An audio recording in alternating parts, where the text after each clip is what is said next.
Music Road tried to ban me cause mama raised a rebel. Pop the clutch, hit the pedal, coming down with all this metal. Alright, well, the idea today is probably get this axle out of here, seats and the hatch, get it all off the patio so we have room. Probably start cleaning up the rocker panels a little bit more, and obviously cut out the rest of the floor pan, which we didn't get last time. Probably clean up the floor pans behind the pedals and the kick plate for the passenger. See what we can do. Alright, so just remember we got to pull off all these brake lines and fuel lines off the driver's side rail that run all the way up. Those are going to get replaced because they're all pretty shot. That one just kind of snapped off.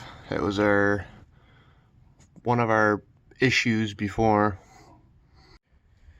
Alright, so we got the lines off the side of the driver frame rail.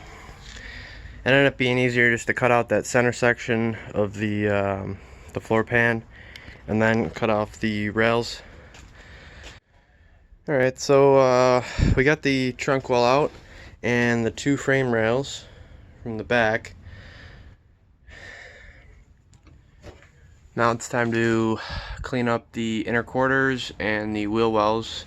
I'm not sure if we're going to keep the wheel wells yet. The quarters are going to get sectioned out from a junkyard Jeep.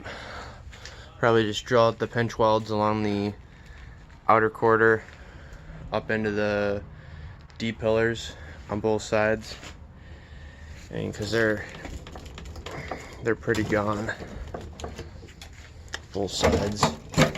That's just bashed up in there.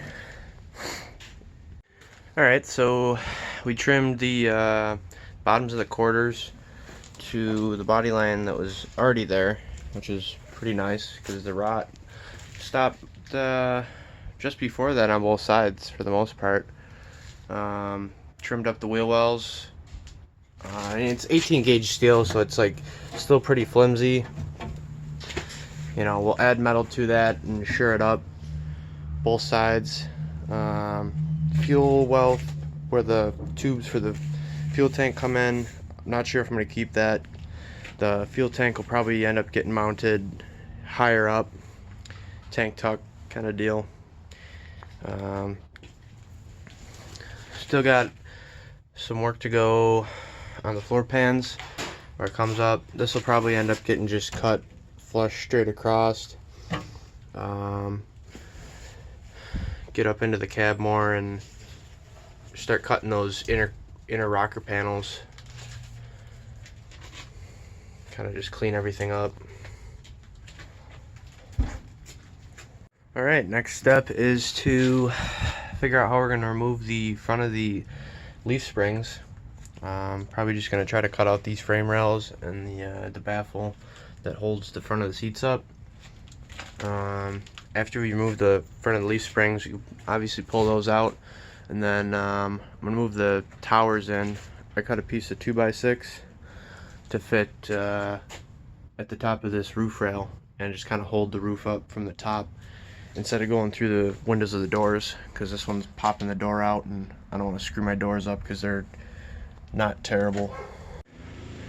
Alright, well, the sun went away so we can actually see what's going on here with the camera. Well, both leaf packs are out. Got the ends a little bit more frame rail out. Most likely gonna keep the trans tunnel because it's in pretty good shape. Most of it's completely soaked in oil, so that actually saved it. Oil the underside of your Jeeps, kids. Probably won't get too much more of the inner rockers done, but plan on getting those towers moved inside of the Jeep tonight.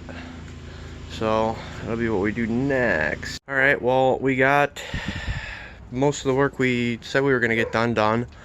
We were able to move the towers holding up the roof and rear body inside. Just like I said, 2x6 across the top, down to the buckets, won't go anywhere. Sides feel like they're more stable than they were. They're not really moving around too much now. You can actually shut the windows.